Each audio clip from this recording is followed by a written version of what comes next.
The Daily Dribble.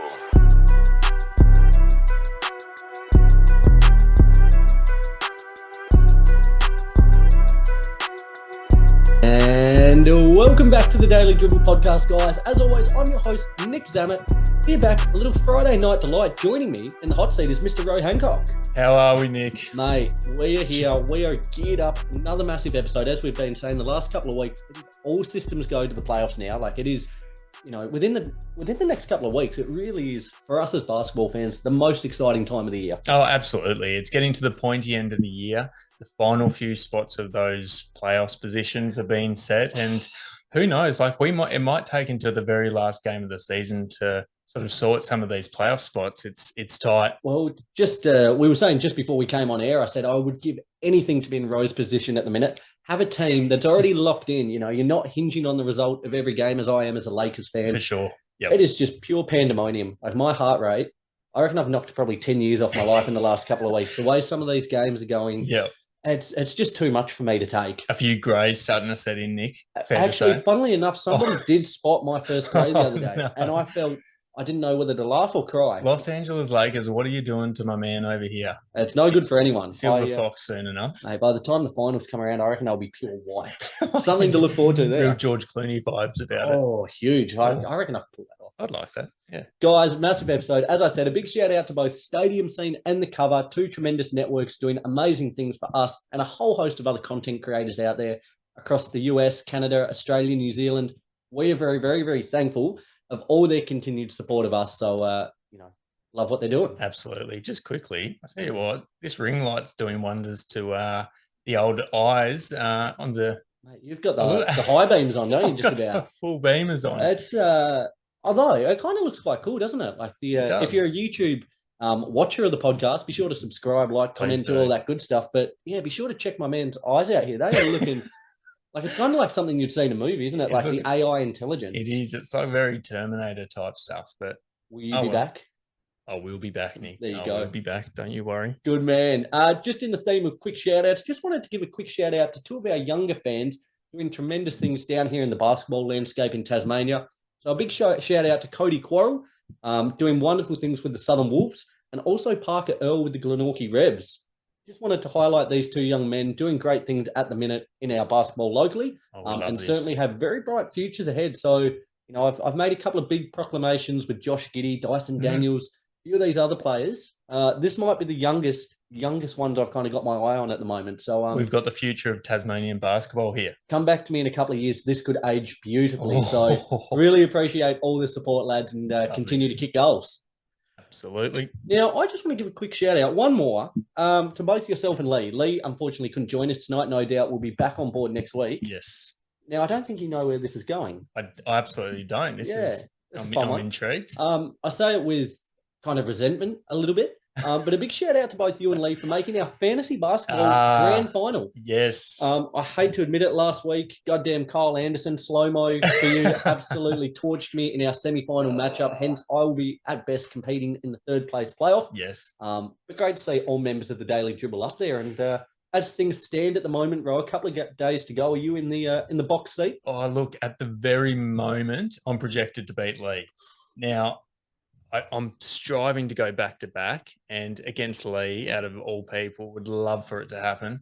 But Lee has had, I'd say, consistently along the year, the best season out of everybody. So going in with a bit of an underdog status, which I don't mind. Oh, we love that. Love that. Everyone loves an underdog. They do. But a few days to go, so... we're looking forward to touching base on that next week. All the best for that, mate. Thank you very much. You know, anticipation's already building for our league next year, a little money league we're going to have. So start getting your thinking caps on, guys. We're going to be running our first ever NBA prize pool fantasy league. So if you're a fantasy player out there, we'd love to have you on board. Guys, let's get into some very quick odds and ends here. Starting with the news, first and foremost, that Ben Simmons has been ruled out for the remainder of the season, shut down indefinitely.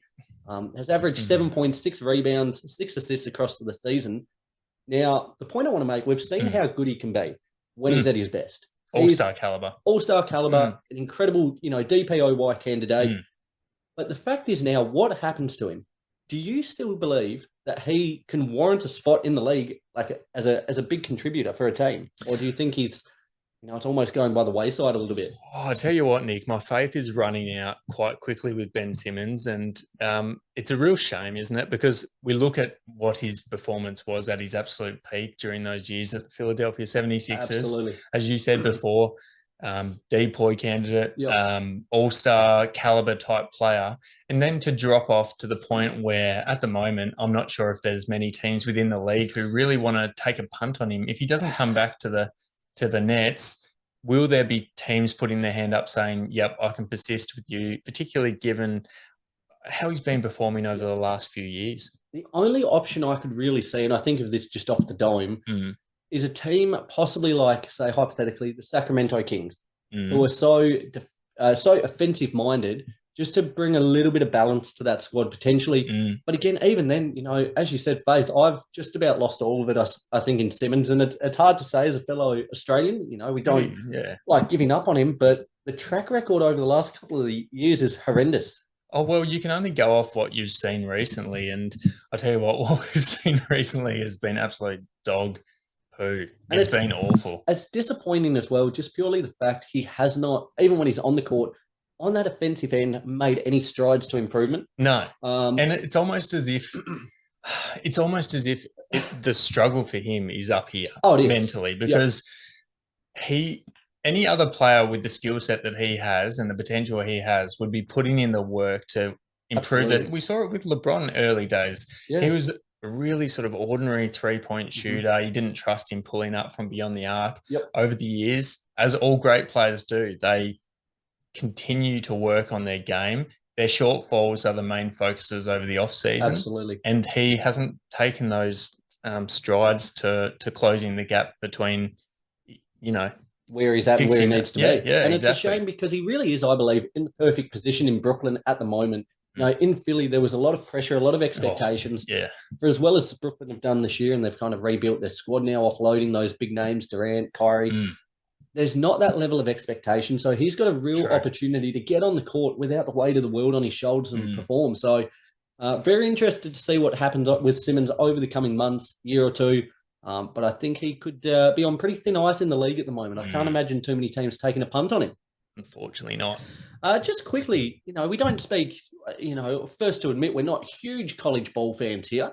But we're currently down to the Final Four, March Madness. Here we go. Did you happen to do a bracket this year, Ray? I didn't do a bracket, just for the simple fact that I'm usually out of it by about game 2. I think, in all honesty, I think I was game 1 or 2. Yeah. And there's some ridiculous stat. You're more likely to be hit by lightning, like tenfold, than completing the bracket. I feel like when you complete the bracket, it is the same feeling that you have when you submit your lotto numbers. Yes. You're like, well, there's no chance I'm really winning this, but let's just do it for a bit of fun. Do you reckon now, I'll translate this to an example quickly from soccer.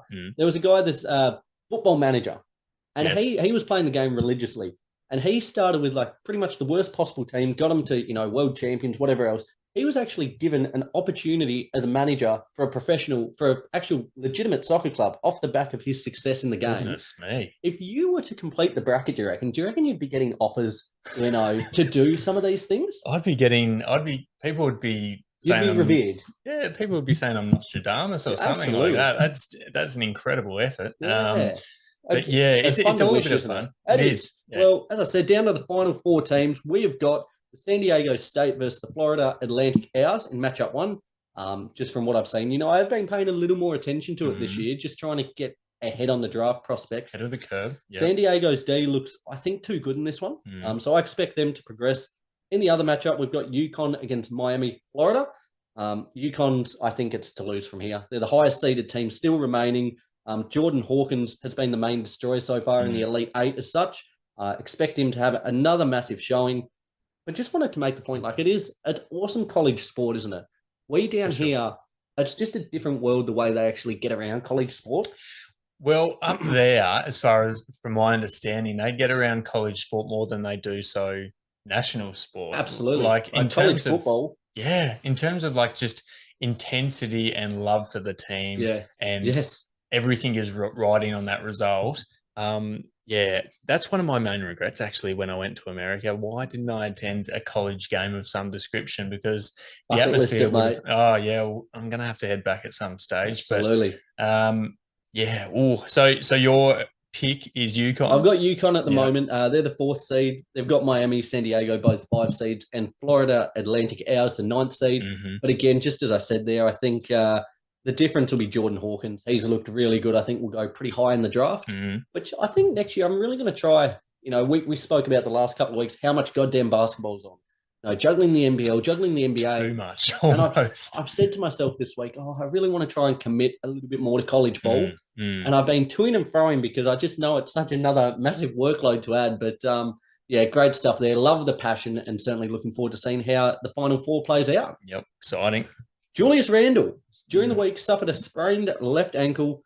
This was in yesterday's game, actually. Will be reevaluated in 2 weeks.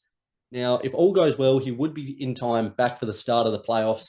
But again, he's certainly going to be cutting it fine, and that is on the basis that at the end of this 2 weeks, all is in good nick. For the Knicks, though, do you have much faith in them, Roy? Like, how are you feeling about the Knicks? I'll tell you what, this certainly hasn't helped their case to go far in the playoffs. They were one of these teams, I think, heading into the playoffs with a lot of question marks. They've certainly had a really impressive regular season. But to have someone like Julius Randle go down at this point of the season is just awful timing, really. It's horrible in the sense that like ankles are touchy little things, aren't they? There's They a lot are. of moving pieces, a lot of ligaments, a lot of bits and bobs in that area. So I think if he were to be out, for a significant amount of time, I don't like the chances. I think they really need his offense. For as great as Brunson's been, Barrett can contribute. Julius Randle has been that main offensive outlet this season. So, the natives in New York, I think, would be on eggshells at the moment. I think they would be. And I guess to answer your question, if they don't have Julius Randle, or if they don't have a Julius Randle who is anywhere near 100%, which I mean, at the moment, it sounds like he won't be, even if he is back. I don't have a lot of faith that they'll make it past that first round. With Julius Randle in there at more or less 100%, I think we said a couple of weeks ago, if they were coming up against the Cavs, I'd probably have them over there. I think so too. It would be a wicked matchup. Yeah. So very interesting times there in New York. Likewise for the Minnesota Timberwolves at the moment. Today, just announced before we came on air, Naz Reid will be out for an extended period of time after breaking his wrist. Across the season, averaged 11.5 points, 5 rebounds, whilst being a real energy guy off the bench. And I think for that second unit has probably been the pick of the players. I think so. And probably goes under the radar, doesn't he? He does. And there's been games where this man just lights it up from the three. Like, he's got a good-looking shot. And, as a Lakers fan, we actually play the Timberwolves tomorrow. Big game, that one. That's enormous. Two playing, battling teams as we speak. I was certainly... I hate to say it, I certainly wasn't sad to see today Naz Reid going down for that one. I've got my agenda. You do. I hate to say it, I hate to wish ill of anyone, but that's good news for me. It's pretty handy timing, wasn't Very handy timing. And speaking of teams, the Sacramento Kings, they get, off the back of our shout out at the top of the show, they get a big shout out. A big congratulations. For the first time in 16 years, they ended the longest finals drought of any major US sporting team. 16 years, they are now officially in the playoffs. 16 years ago. What were you doing 16 years ago, Nick? So what am I now? Shit, how old am I? I'm 24, 25 this year, so I would have been 8. Mate, I would have still been picking my nose and pissing my pants, I would imagine at that point. Wasn't kicking too many goals. No, it's been a long time how between about for you? drinks. What would you have been, 13? Oh, 2006, I would have been, about 12 or 13, getting to the last years of primary school or elementary school for American viewers. But that big daunting transition into the next step into of life. That's when life was simple. And to think it was that long ago that the Sacramento Kings made the playoffs is just mind-boggling, really. But congratulations to them, because they're one of these teams, for me personally, all throughout the year, I've been waiting and waiting and waiting for them to fall off, and they just never have. Yep. And that's the most impressive part. Like, it's all well and good to have this really hot start at the start of the season. We've seen it from countless other teams in the past where we go, "Oh, this might be their year," and then they drop off. But the Sacramento Kings have not done that. They've done it comprehensively as well. I'm just checking. Yeah, they're still third as we speak, 5 games up on 4th. Like, they have, as a 46-30 record at the moment, like, they've come in and just, mystified everyone's expectations. Like, I had them pretty lowly, I think. But but it's coincided with the beam. Light the beam. I think it has.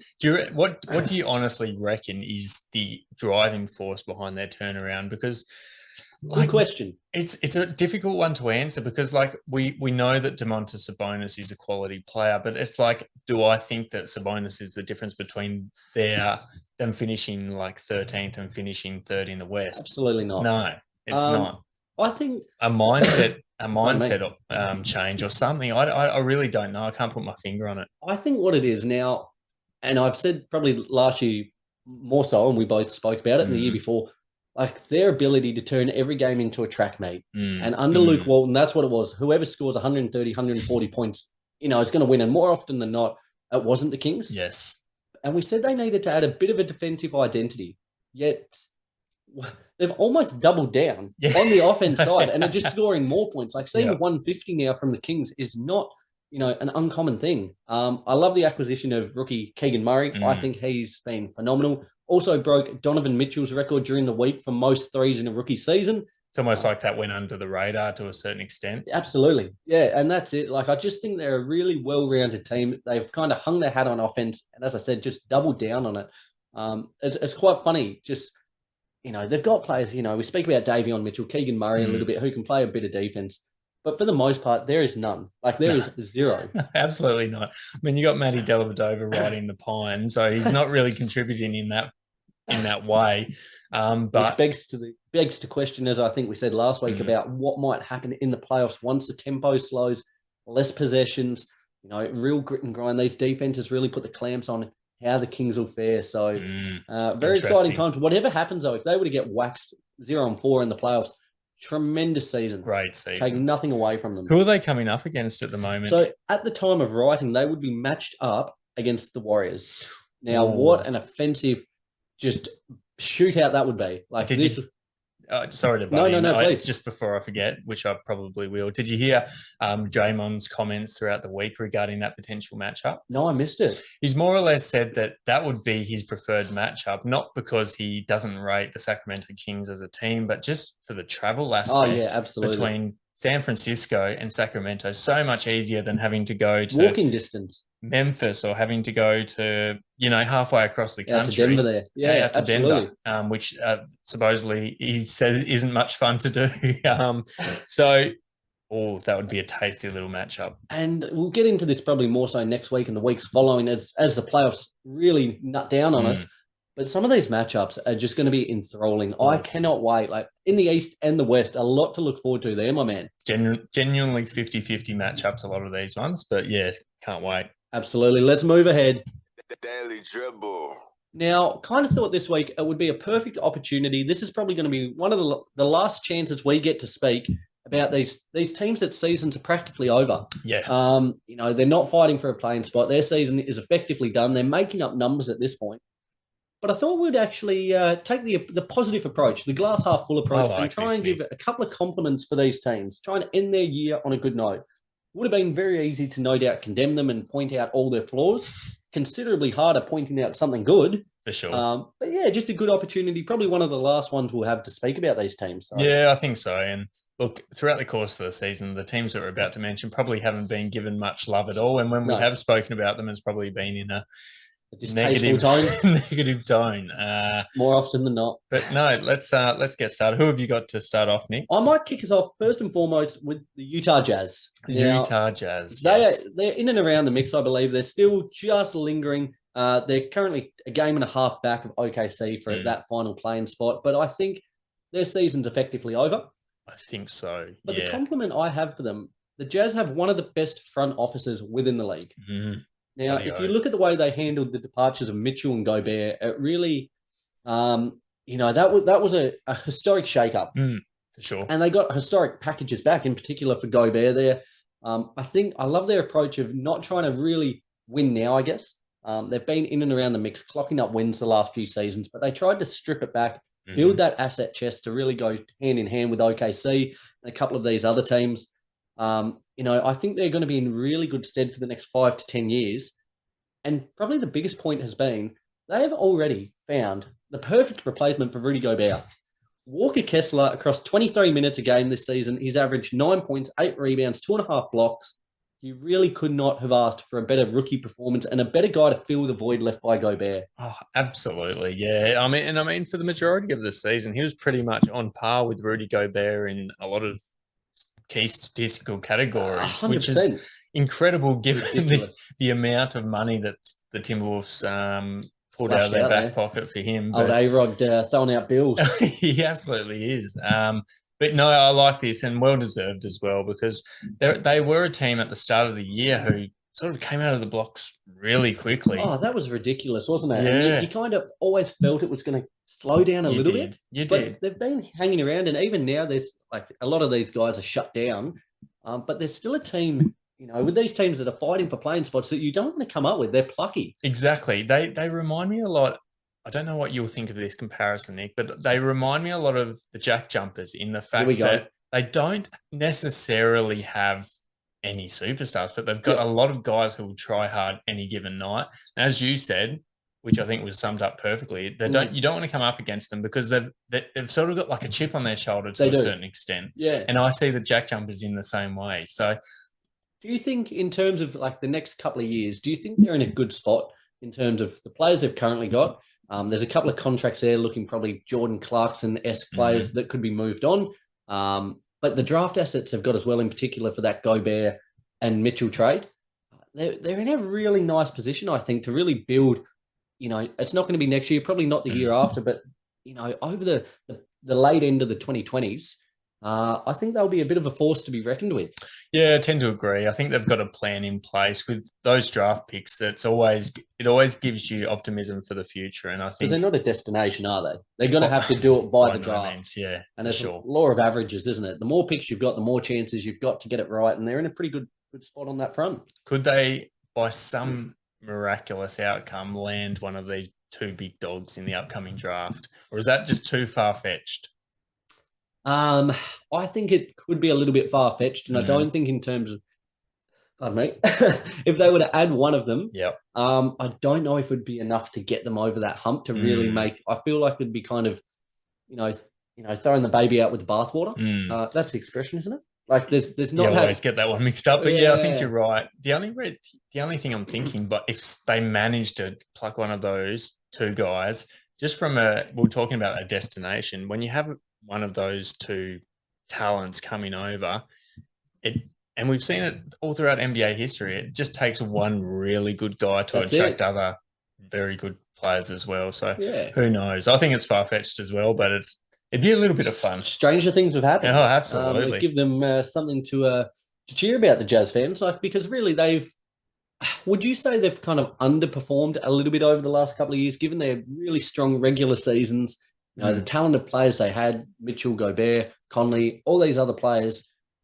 Do you think they've kind of underperformed? They've not met expectations. They should have gone a little bit further. They have, no doubt. And I think they became renowned for that over the last few years in terms of having really perennial underachievers. Yeah, absolutely. They had the really impressive regular season after regular season, get to the playoffs and just flame out way earlier than they should have based off their regular season performance. So, really like the direction they're heading in, though. And it was a fun season to watch from the Utah Jazz. It was. Yeah, absolutely. Really big shout-outs to Laurie Markin. And even yesterday, THT, former Lakers man, Taylor Horton-Tucker, dropping 41. He's capable of that, isn't he? Oh. The odd. He did the same thing about this time last year for the Lakers. He did. So there you go. Great things happening out there in Utah. Roy, what have you got for us? Well deserved. My first compliment of the day is to the Detroit Pistons. Put your hands up for Detroit. Now, absolutely. There's no doubt that they've had an absolutely shocking season in terms of wins and losses. But I tell you what, when Cade went out for the majority of the season, I think it was back in December, so he's been gone for a long while. And then we had Bogdanovic go down, and you start to think, oh, geez, this is going to get very, very messy. But the plus side to that was that once those two guys went down, as far from ideal as it was, they suddenly didn't have as much pressure on them as they did beforehand. Because I guess when you've got like a guy like Cade and you've got some of these other younger guys, you think, oh, this team might surprise a few. And I think in our preseason predictions, potentially we may have had them pushing playing a few spots higher at the very least. But I was really happy with the fact that when those two guys went down, they had other silver linings to come out of it in terms of developing their young players, reviving some careers. The rehabilitation clinic, really, were they? That's what they turned into. Absolutely. So, for example, we look at Killian Hayes, and he's a Oh. guy throughout the course of his career so far. We've been speaking of him as a guy who is on the next stop to China. He was out with Bledsoe there, out in the CBA. He was very close. He was very close. But for some reason, and I think the Cade injury probably had a fair bit to do with it, because obviously increased responsibility helps his case. He's had a career best season. He's averaged 9 points, 2 rebounds, 6 assists. And this is a guy who, as we were mentioning before, just had absolutely nothing going for him in previous seasons. And he almost reached his expiry date, not only with the Pistons, but in the NBA as well. Looked a lot more composed, I think. It looked like he was trying to do everything a million miles an hour. And this year it just took a breath. That might have been partly because, the lack of expectations once Cade went down, possibly. But he just looked a more relaxed player and playing a lot better ball for it. And isn't it interesting, because he looked more relaxed, there's no doubt about it, but he must have had the world on his shoulders, knowing that if he failed to play up to a standard that they needed him to, that was going to be his last season, I would have thought, in the league. Do you think for yourself, would you perform better, having that, if you muck around here, this is pretty well last chance saloon, you're off to China. Like, that's probably how it's going to be. Or do you think it's better having that for yourself, that arm around you? It's going to be all right, mate. Just go out, play freely, do what you can. Or do you reckon you needed that little kick in the ass? It's a tough one. It is a tough one. It is a tough one. I mean, in the position that he was in, which was like he needed a reality check. He did. So I think for his particular position, for someone to say, look, you're gone to China if you don't perform this season, I think that's probably helped. Yeah. If it was me though, like I personally don't want someone saying, yeah, we're going to dish you off. It probably doesn't fill you with a heap of confidence. Every time you get the ball, you'd be shaking. You'd be like, the next one, that's it. It'd be turnover city, wouldn't it? Oh, it would. But as I was saying before, like it's also been really impressive of the Detroit Pistons. We'd think of Jalen Duren and Jaden Ivey in their first seasons, both really solid. And you look at these two guys in their rookie year and you go, these guys at times this year have seemed like they've been in the league for years and years. They've been really impressive. Wade Duren gets bored, offensive boards. Like, he puts his body in there. He's elite at that already. In his first year, he's an elite offensive rebounder. No fear on the O boards. Love that. Yeah, absolutely. And then also, as I was saying before, the rehabilitation, rejuvenation of these guys' careers. We think of Marvin Bagley and James Wiseman as the two that spring to mind. He was a bust. Both looked like big busts. Really sure. Yeah. It was just absolutely a godsend for both of those guys, because one of the worst feelings I can imagine as a guy who's been a very high draft pick is to come out and then for all of eternity be renowned as a bust. And it'd be horrible, wouldn't it? And again, going to a place with low expectations, having that chance to kind of rebuild, work on your craft. Like, Wiseman was playing in the G League, and effectively another player who looked borderline done. What was his second overall pick a couple of years ago? Yeah. And now he's actually playing valuable minutes, putting in contributions for a team. And I think it was almost a positive, the fact that Bogdanovic and Cade went down, because Cade especially, we know he's part of the team. He's the franchise kind of cornerstone. It was a good opportunity to kind of, see what else stuck. These other players, these young players, do they fit? Are they going to be worthwhile? Do we kind of keep them in the team to build around Cade by giving them more ample opportunity? So I think you're spot on there. And my fear would have been, if Cade did play, obviously a lot less responsibility on everyone else. They wouldn't have been able to show out in the way that they have. So, my biggest compliment to them is the simple fact that even though they've had really significant injuries to, arguably two of their most important players, other guys have had the opportunity to stand up and, retain their spot in the league, rejuvenate their 100%. Career, get their career ignited and off to a really hot start. So, really happy with what happened at Detroit, despite the win-loss. Was it 16-60 at the moment for the Pistons? So a pretty bleak state of affairs if you look at it on face value, but see, that's why we're doing it. It'd be very easy for people to judge these teams purely on that. So there are silver linings everywhere. Absolutely. Guys, before we move ahead, just want to say a big thank you for all the continued support. Be sure to keep it coming. Subscribe wherever you listen to the show, whether that's Apple Podcasts or Spotify, as well as continuing to stay up to date with all of our socials, Facebook, Instagram, YouTube, Twitter, TikTok, for all the latest news as the playoffs approach. Good stuff. Beautiful. Let's get into number 2. Now, take this with a grain of salt. It's almost a backhanded compliment. Oh, what have you done? My compliment for the San Antonio Spurs is the only way is up. Now, it's funny seeing this team. Like, we grew up in the age of, Tim Duncan, Tony Parker, Manu Ginobili, seeing this dynasty team clocking up 60 wins multiple years in a row. Yes. That's not the case anymore. We're not used to this type of performance from San Antonio, are we? 19-57 on the season.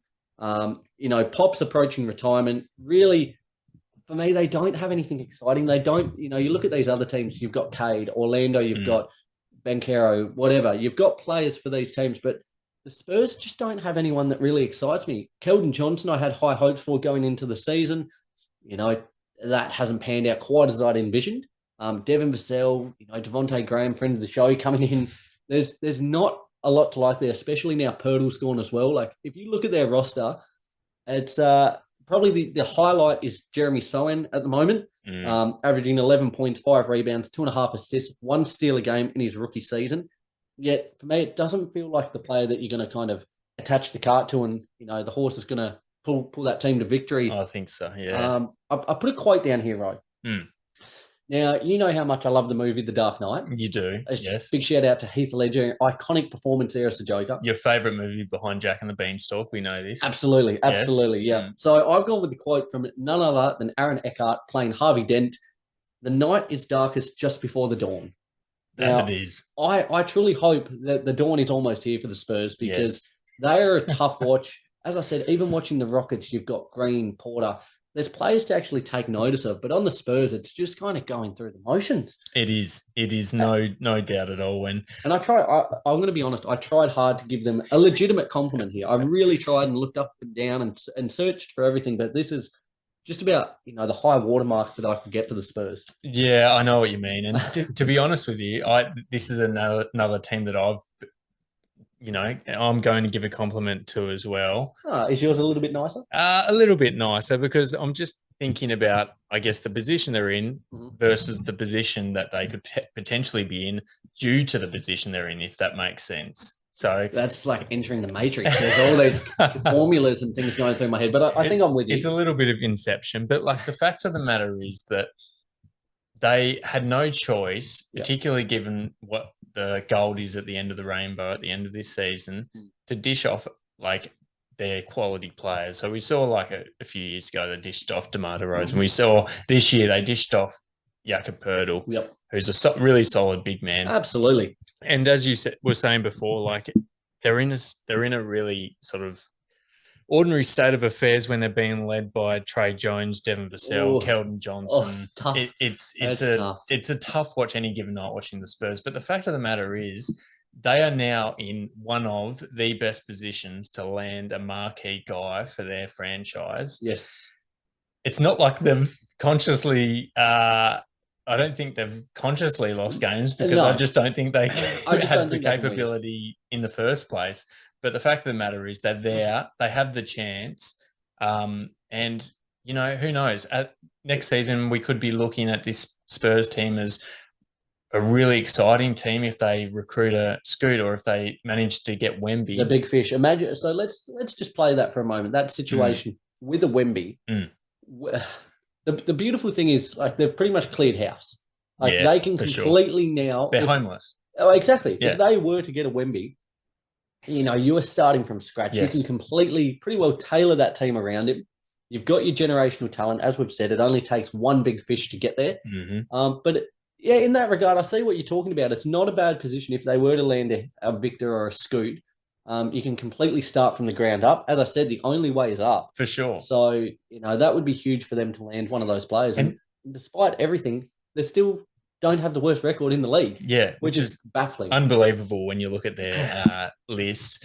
But like, don't get me wrong with the Spurs either. Like, even if they were to land one of these two big dogs, there's still going to be another, like the way that their list is constructed at the minute, they're still going to be another like 3 to 4 years away before they actually start to make any significant inroads and start progressing back up the standings. There's a long, long road ahead. But I mean, the very first thing for them to get back on track could be landing one of these two enormous talents. And ironing out the coaching situation. Like, yes, Pop, bless his cotton socks. He's been around since the dinosaurs were roaming. Stone Age. For as great as he is, and still trying to nurture and develop these young players, it's probably time with where they're positioned to actually just completely start afresh. Yes. And it's easier said than done because he's a franchise and league legend, the leading all-time win collector for coaches in NBA history. But does it feel like the time? What is his contract situation? Is he ending this year? I'm not quite sure, to be perfectly honest. In saying that, there was a video that I came across the other day where he was looking up at the rafters and looking at the banners, the San Antonio Spurs banners, and he looked very somber, as if to say, I'm not going to see this in a head coach position for very long. And I think he knows that his time's coming to an end. Oh, he does. I think the Spurs potentially just need that completely new face. As incredible of a one of the most important figures in the NBA's history in terms of head coaches. No doubt about it. I think he knows his time's coming to an end, and it's unfortunate to end like this, but it's the way it goes, isn't it? That's the way it goes. It's the way the cookie crumbles. But there you go, the Spurs. Given I just had the Spurs as well, do you want to go again? Okay. Get back to me afterwards. Yeah, mate. Let's do that. Let's. Right. So my third one here is the Indiana Pacers. Yes. Now, love this. The Pacers, I believe, my compliment is they have the core to really take them places. Despite losing their last 4 games, they currently sit with a record of 33-44. Again, doesn't matter. Like I said, this probably a month and a half ago, maybe. There was the potential for it to be shut down. But take nothing away, they really showed themselves throughout the first half of the season what they are capable of. Yep. They had a fantastic roster. They had fantastic players across the board. They had fantastic youth coming through, rookies. I think I give them big props for actually settling Miles Turner. Yeah. He looked gone. He was going to the Lakers. It looked almost set in stone. But the fact that he's settled in, great to see him locked in and really looked like he's enjoying his basketball again there. Buddy Hield, tremendous. But for me, the big piece, and we've said it a couple of times throughout the course of this episode, landing that first star is the hardest piece. And they have got a bona fide superstar in Tyrese Halliburton. Across the season, his 3rd season in the league, averaging 21 points, 4 rebounds, 10.5 assists, a steal and a half a game, and shooting the 3-ball at 40%. With him at the helm, you look at these rookies coming in, Benedict Mathurin, Aaron Naismith, Andrew Nembhard, along those more experienced guys in Hield and Turner, Chris Duarte there. They're just in a really nice spot, I think. I'm just stoked. Again, they could lose every remaining game. As I said, lost 4 on the bounce now. But this season has been a raging success, I believe. They showed enough. Oh, it gives you so much promise if you're an Indiana fan for the future. As you were saying before, to land that first guy, that guy who even if like the playoffs aren't bound next year for them either, a guy who will lead you there eventually. Like I have no doubt in the coming years that Indiana will make their way back up the playoffs, hopefully land another few really handy pieces as well. And I wondered to myself, like, what kind of career, like when it's all said and done, will Tyrese Halliburton have? Like, is he going to be like a CP3 type career, a guy who, particularly early days, could do it facilitating, could put the ball in the basket, D. Like, it's just... He's got that kind of makeup, doesn't he? He does. Slightly bigger than Chris Paul. He is, Again, cut from that same cloth, and it's hard to gauge, but I really think the sky's the limit with him. So do I. And it's funny, I was just about to mention, it's funny, not often in the NBA do we have trades that almost feel perfectly balanced. You look at that Sabonis and Halliburton trade, and both teams pretty well got what they wanted out of it, got better, got the pieces they needed, and they're now both, the Kings more so at the minute, but thriving because of it. Like, you don't see that very often. More often than not, one team feels ripped off. Exactly. The amount of times we've seen these trades in the past where we've gone, surely they didn't give up that guy for this guy or something like that. And Yeah, it's worked out perfectly for both teams. The Kings more so in the win-loss record, but I tell you what, in terms of the future overall in Indiana, I'd be stoked if I was a Pacers fan. Okay, let's pose this question then. So what are we? We are in the year 2023. Yes, Well, we are. let's say by the end of this decade, which team do you think will have won a title or closer to a title? The Pacers or the Kings? Yeah, it's a great question, isn't it? Like we look at the moment, the Kings, they're third in the West. Does that necessarily mean they're like Are they close? closer? You look at the landscape of the West as well, the talent in there, take into account probably Luka on the march over the coming years, set to dominate the West. On the East side, Tatum and Brown are as solid as it comes there. Oh, that is such a good question. It's a tough one, isn't it? And just off the fly, really thinking about it, I think it's splitting hairs. I'm going to back in the Pacers just because I think out of both teams, I think Halliburton's the best player. And that's purely the only reason I'm saying it. I think across the Kings and the Pacers squad, Halliburton is the best player. I think I'm with you, and I think he's out of all the players on both teams, he's got the most upside as well. He could legitimately turn into a guy who leads them to, who knows, like a top 4 berth. Like he's that good. Could he be an MVP candidate as well? You look at, he's putting up 20 plus points, 21 points, and 10.5 assists. If this team were clocking up a couple more wins, you'd have to think he'd be in and around the mix, don't you? I think so. And I remember we were talking about this months ago now, and I remember saying that I believe he'll be in it or around the mark throughout the course of his career, really. Like, obviously more so when the Pacers start to progress back up the standings, but he's just such an influential player. He's a flawed general. He's the perfect type of MVP. You know how there's certain players on your team who you can just see winning an MVP because of just obviously how valuable they are. Absolutely. It's in the award name, but I can certainly see it. What about you? I think so. I think he's got all the makings of it. The Pacers get a few more wins. I certainly see it. And, Indiana's not a destination as such, but I think he's the kind of player that people might gravitate towards. Yes. I'm not saying they're going to land a LeBron James caliber player, but I think he might be the kind of the piece that's able to lure in some of these B-grade players to put around him. For sure. I'm really excited. Rick Carlisle's done a fantastic job out there in Indiana. Loving what they're doing and can't wait to see how they progress next year. Speaking of Rick Carlisle, he dodged a bullet, didn't he?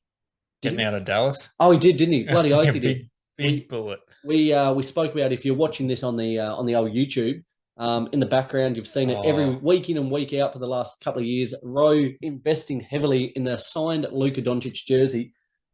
Mate, in terms of investment, it looked like it was shooting upwards. Trajectory was looking great, and it's just taken a nosedive the last couple of weeks in particular, hasn't it? It has. The value associated with that jersey is very much dependent on Luka staying in that jersey for a little bit longer at least. And we picked him probably for MVP. Did we, all of us, this year? I think he was in and around. I picked Giannis, but he was in and around the mark. Yep. And yeah, I'll tell you what, I might need to sell early potentially. I was just about to say, are you, do you go with your head or your heart? Do emotions take over? You see the value start to plummet. Do you offload quickly and try and recoup a bit of the value, or do you wait it out? We know how good he is. You got to know when to hold them, know when to fold them. Absolutely. So, I reckon you would. As we said, Boston have all but wrapped up their spot. A very impressive win over the Bucks today, beating them by nearly 40 odd. Yep. But now I think your attention probably turns to the remaining 5 to 6 games of the Mavs season, don't they? Hoping they can claw a playing spot. I think so. And if they don't, if you can expect to see it on Gumtree, eBay, I'll be trying to dish that off. Do you want to, I was just about to say, do you want to put forth for any of our listeners a little promo code? But, there's probably not enough value in it to now, start discounting it more. Yeah, exactly right. Yeah. There's a lot riding on Luka at the minute. I'm behind you, mate. Beautiful. Let's push ahead. What is your next one there, Rob? My final compliment for the day is to the Orlando Magic. Yeah, and I think they deserve praise for showing us enough this year to be really excited about what we can expect in the future from them. And none more so than their franchise player this year and their franchise player going forward. Paolo Banchero, he's just had such an incredible rookie season. Unbelievable. Locked up rookie of the year probably week 1, didn't he? It was no joke. He actually did. He did, no doubt. No one has come close. Jalen Williams, a couple of these Pacers players have been in the top 3, but he has been rock solid. Yeah. They were just making up the numbers. This guy's just held the mantle for the entire year, averaging 19, 6 and 3. And as I was saying before, he's their franchise player now in his first season, but he's also, for the foreseeable future, going to be the guy who's associated with that franchise. And that's the kind of guy you would love to have associated with your franchise. Similar to almost Cade, isn't he? In that sense, I just thinking of it then see similarities and the way they've kind of taken over these teams, that come in as real men. And asserted themselves. For sure. And is not afraid either. Like we saw in the preseason games, who was he coming up against? He was coming up against someone and they weren't, I can't remember exactly who it was, but he wasn't backing down, that's for sure. But the other thing that I've loved from the Magic this year is the fact that they seem to have so many players, really solid players who can accompany Paolo Banchero going forward. We look at Franz Wagner. He looks like he'll have an extremely solid career going forward. He's averaging 18 points this year, and he's only in his second season in the NBA. Looks really good. Which is really impressive and probably gone under the radar given how good Paolo's been this year. So do you think having Mo there as well, the brother, Mo there certainly helps? Got the brother connection. Obviously, Franz is the guy out of those two, but I think they're both going to contribute really well going forward. Wendell Carter Jr. Now, this is a guy who looks really at home at the Orlando Magic, and a guy who we were hoping he wouldn't sort of fade into the shadows throughout the course of his career. But early days, it was looking quite worrying with injuries and that battle between him and Mo Bamba, who would actually who would get that spot. They ended up playing with them both for the majority of the season, should I say. But he's really come along well. Yeah. Oh, he's head and shoulders above now. And even guys like Markel Fultz, who's in all key statistical categories, is having a career best season. Another nearly bust, you could have said. 100%. Shooting mechanics, everything about him, and number 1 overall pick. And was that in the Tatum draft? Yeah, I think that was the Tatum draft. Yeah. How horribly did that age? But it still doesn't look great. But he's really made huge strides, and again contributing. For sure. He's avoided that bust tag now, which is really, really good news. And the last one I want to touch on, because there are a lot of players, but Bol. Now, he started the year on fire. Oh. He's cooled down, admittedly, over the last little bit. But from a guy who, now, out of everyone, we're talking about Killian Hayes before in terms of like being out of the league almost. This is another guy who was just hanging on by the skin of his teeth. Bags were packed, weren't they? Yeah, pretty much had the name tag on ready to put in the carousel, I reckon. He did, no doubt. And he's just like, he was most improved player in contention at the start of the year. And there's no doubt, even though he won't win that award, he's improved massively. My man's got a handle too. Yeah, he does. Players, if you're bored and got nothing better to do after listening to our show, of course, go on to YouTube and look up Bol highlights. Like, he has got like some real craft to his game. Guy who is built like Slender Man shouldn't be able to have those kind of handles. He is all limbs, isn't he? Yeah. Imagine if he bulked up. Like, I know it is hard, probably genetically. Like, I struggle to put on muscle as well. I dare say for him, he struggles. But imagine a buff Bol. Buff Bol would be a legitimate problem for anyone who went up against him. Nightmare inducing, I would think. I think so as well. Could be Giannis 2.0, but with a bit more height. But well done to the Orlando Magic though this season. There's been really promising signs. Haven't got it done in the win-loss column. That's fine. There's plenty of time for this team, this young team with plenty of talent to turn things around. Could be adding another really good talent over the off-season through means of the draft, but time will tell. The amount of players, you look at Suggs, you look at Cole Anthony, they are a deep team, and they're they're certainly not world beaters, not saying that, but they're just a lot of really competent players. Solid. That if they were looking to trade up, package together, I reckon they'd get some decent assets for. So in a really good spot, I agree 100% with you there, Ro. Yep. Mate, there you have it. We have rattled through 6 compliments. As we said, one of the final chances we'll probably speak about these teams that season is practically over.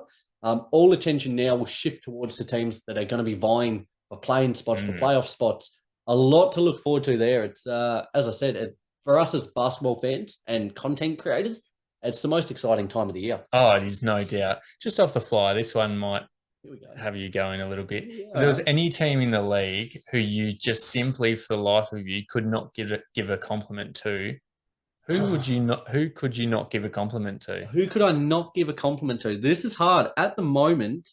I would probably say the Portland Trailblazers. Oh God, yeah, you'd be scraping the bottom of the barrel. Charlotte, it probably would be tough. You say I could give the Rockets one, I think. But I'm gonna say Portland. Yeah, I'm gonna say Portland. What about you? I think Portland's right up there. I think Chicago as well. I think a team who they've been in our bad books for a long time, particularly given they haven't made any real moves in one direction or another. We know how much we both hate that not making a move, being mediocre throughout the season. And shout out to Apex. It's not a great time to be a Bulls fan. We love what you're doing, mate. And loving seeing your videos and things during the last week or two. You're really repping the Bulls hard at the minute. Hope for your sake that they're 2 games up on Washington. Will probably clinch a playing spot, but they're a real Jekyll and Hyde team, aren't they? Like one night they look fantastic, like in their back-to-back against the Lakers. The first game looked fantastic, really kind of put them to the sword. Game 2, the starters were just woeful. Exactly. Like negative 20, 25 when on the court the starters. So you just don't know what you're going to get on a night-to-night basis out there in the Windy City. No problems. Tough times. Guys, as we said, a big thank you for all the continued support. The socials, everything's going to be gearing up now that playoff basketball is just around the corner. So to stay up to date with all the latest news, be sure to follow all them: Facebook, Instagram, YouTube, Twitter, TikTok, as well as subscribing wherever you listen to the show, whether that's on YouTube, Apple Podcasts, Spotify. And despite not recording last Monday, we'll be back next Monday, touch wood, fingers crossed, recapping everything from NBL free agency. I know both of us are quite sad as we speak. We've actually had to hide our emotions quite well throughout the course of the episode. Sorry, Nick. No, you're right. Our boy Isaac White, big friend of the show, love everything he's doing on the court and off the court. Just a ripping bloke. Has officially signed with the Brisbane Bullets. Great to see. Just before while we were on air, actually, I saw he replied to our story or great message. Stuff. Good bloke. Just a ripping bloke. So I wish him all the best in his future endeavours. But we'll be back to recap all the latest news from that one, guys. So be sure to keep your eyes peeled. Please do. Till then, from myself and Row, Lee in the imaginary position there, we can't wait to speak to you guys next week. Enjoy another fantastic week of ball. If your team's in the playing picture, just take a couple of deep breaths. I know I'm going to really make that my focus for this week. So hopefully by next week, no more greys of Sprouted. Just unclench that little bit. I know the strings are feeling quite tight. It's very tight. But no, just breathe. There you go. That's the goal for the week. Till then, guys, take care and we'll talk to you soon. Bye.